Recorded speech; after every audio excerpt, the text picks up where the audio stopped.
divided into bone of the vault and facial bone. The facial bone are nasal bones, zygomatic bones, maxilla, lacrimal bone,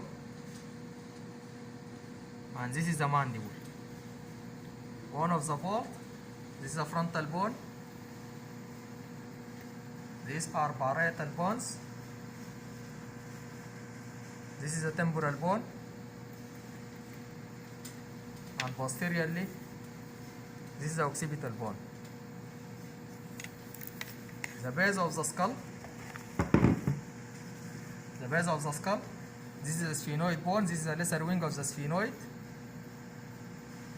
And this is the greater wing of the sphenoid.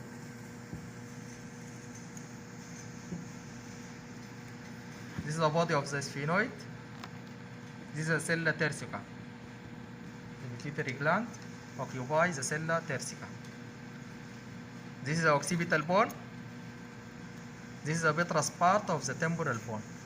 So, the cranial cavity is divided into three fossae: anterior cranial fossa, middle cranial fossa, and posterior cranial fossa. Anterior cranial fossa occupied by the frontal lobe of the cerebral hemispheres. Middle cranial fossa occupied by the temporal lobe of the cerebral hemisphere. And posterior cranial fossa occupied by the cerebellum. The foramen in the base of the skull from anteriorly backward. Here in the anterior cranial fossa, this is the crista galli. On each side of the crista galli, we have the Cribriform palate through which pass the olfactory fiber. The first cranial nerve called olfactory nerve, the fiber of the olfactory nerve pass through the Cribriform palate. Here in the lesser wing of the sphenoid bone, we have the optic canal. This is the optic canal through which passes the optic nerve and ophthalmic artery. This is a superior orbital fissure.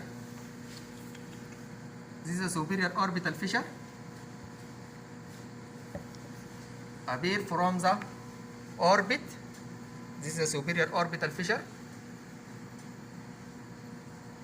through which pass the oculomotor nerve, trochlear nerve, and the ophthalmic division of the trigeminal nerve and the abducens nerve.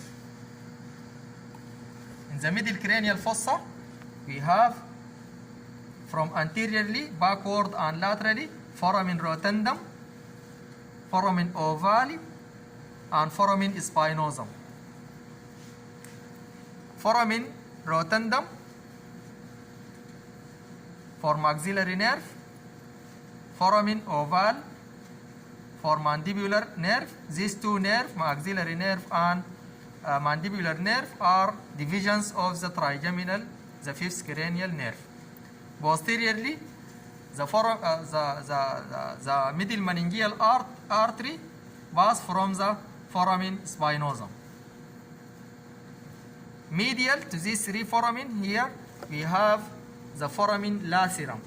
The foramen lacerum through which enter the internal carotid artery. Internal carotid artery. This is the foramen lacerum. This is the dorsum cellae, and this is the basilar part of the occipital bone occupied by the basilar artery. The basilar artery is the only artery that formed by the union of the vertebral arteries. Here in the vitreous part, we have the internal acoustic meatus through which pass the 7th and 8th cranial nerve, facial nerve, and vestibulocochlear nerve. In the posterior cranial fossa, we have the foramen magnum, the medulla oblongata continue below the foramen magnum as a spinal cord.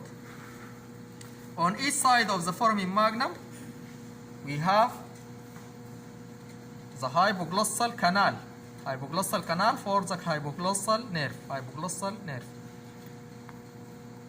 This is the jugular foramen transmit 9th, 10th, and 11th cranial nerve, glossopharyngeal, vagus, and accessory nerve, plus the internal jugular vein. Internal jugular vein is a continuation of the sigmoid sinus at this region, sigmoid sinus,